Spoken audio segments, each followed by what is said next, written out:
আজকে আমরা আছি খেজুরবাবুর বাসভবনে। সে হয়তো লোক নাই, লোক এখান থেকে চলে গেছে। সে 71-এর পর থেকে এখান থেকে সে বিদায় নিয়েছে। আপনারা দেখতে পাচ্ছেন যে রংপুর বিভাগীয় এই যে বদরগঞ্জ উপজেলাধীন শ্যামপুর ডাকঘরের শ্যামপুর ইউনিয়নে আমরা আজকে আসছি আপনাদের দেখার জন্য। এই জমিদারের বাড়ি, এই জমিদারের সব কিছু আছে পড়ে আছে। এই দেখেন জমিদার মানুষ নেই, মানুষ থাকলে আর এই অবস্থা হতো না। মানুষ নাই কিন্তু জিনিস পড়ে আছে। হ্যাঁ প্রিয় দর্শক, আপনারাও বুঝতে পারবেন একদিন আমরা থাকবো না এই দুনিয়াতে, হয়তো বা চলে যাবো। আপনারা আমি সবাই চলে যাবো, কিন্তু আমাদের প্রাচার্য, আমাদের যে ঐতিহ্য সব কিছু পড়ে থাকবে। এটাই কি স্মরণ করে আমরা আজকে আসছি আপনাদের এই কিছু দৃশ্য দেখার জন্য। জমিদারের বাড়ি, জমিদারের যে দীর্ঘ এবং জমিদারের যে প্রাচার্য সব কিছু আপনাদের দেখাতে যাচ্ছি। এই আপনারা দেখতে পাচ্ছেন সব কিছু পড়ে আছে কিন্তু লোক নাই।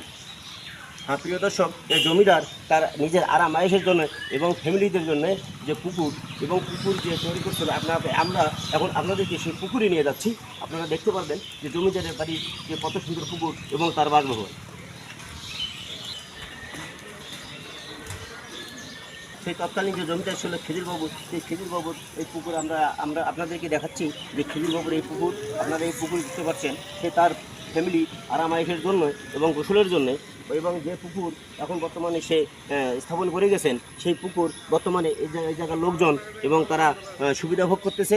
এই পুকুরের মাছ হয়তো অনেক লোকে খাইতেছে, হয়তো বা লোক নাই, কিন্তু তার জিনিসটা পড়ে আছে। সেই জিনিসটা সবাই এখনও উপভোগ করতেছে। হ্যাঁ প্রিয় দর্শক, হয়তো আমরা কেউ থাকবো না, কিন্তু আমাদের প্রাচার্য সব কিছু পড়ে থাকবে। হয়তো বা আমি একদিন থাকবো না, চলে যাব এই পৃথিবী ছেড়ে অদূরেই, মানে যেখানকার আর কোনো শুরু আছে, যেখানে কোনো শেষ নাই, সেই জায়গায় আমরা চলে যাব। তাই আপনাদের আগে দেখাচ্ছি এই যে খেজুরবাবু জমিদারের বাসভবন এবং তার পুকুর এবং তার প্রাচার্য। আপনারা বাম পাশে দেখতে পাচ্ছেন, এটা হচ্ছে সেই খেজুরবাবুর বাসভবন। উনি যে বিশাল প্রাচার্য রেখে গেছেন, আজকে সেই প্রাচার্য পড়ে আছে। আপনারা দেখতেছেন আমার এই মোবাইলের স্ক্রিনে, যে যেখান থেকে দেখতে পাচ্ছেন আপনারা দেখবেন, এখান থেকে আপনারা উপলব্ধি করতে পারবেন যে আমি আজ একদিন থাকবো না, এই সব কিছু পড়ে থাকবে।